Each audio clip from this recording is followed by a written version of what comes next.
আপনি যদি 5 ওয়াক্ত নামাজ পড়েন, মাত্র 5 ওয়াক্ত নামাজ, অন্য কোনো আমলও না করেন, আপনার গান শুনতে ভালো লাগবে না। ঠিক আছে কথা? আর নবী সাল্লাল্লাহু আলাইহি ওয়াসাল্লাম কোনোদিন কোনো পাপ করেনই নাই, তার সমাজের এত জাহিলিয়াত তার কাছে ভালো লাগবে কিভাবে?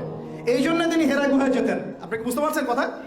এই জন্য তিনি হেরা গুহায় গিয়ে থাকতেন, একাকিত্ব অবলম্বন করতেন। সমাজের এই জাহিলিয়াত তার ভালো লাগতো না। এক পর্যায়ে আল্লাহ রাব্বুল আলামিনের পক্ষ থেকে সেই কাঙ্ক্ষিত সময় চলে আসলো, রমাদানুল মুবারক, লাইলাতুল কদর। ওহী চলে আসলো জিবরাইল আলাইহিস সালামের মাধ্যমে। সূরা আলাক, ইকরা বিসমি রাব্বিকাল্লাযী খালাক, খালাকাল ইনসানা মিন আলাক, ইকরা ওয়া রাব্বুকাল আকরাম আল্লাযী আল্লামা বিল কলম, আল্লামাল ইনসানা মা লাম ইয়ালাম। দেখেন, প্রথম ওহীটা কি কেন্দ্রিক আসছে? পড়াশোনা কেন্দ্রিক। আল্লাহ পাক কিন্তু বললেন না শিরক করো না, মূর্তি পূজা করো না, ব্যভিচারের কাছেও যেও না, তোমরা একে অপরকে হত্যা করো না, পর্দা করো, যাকাত দাও। আছে প্রথম ওহীতে কি আছে? পড়ো পড়ো পড়ো।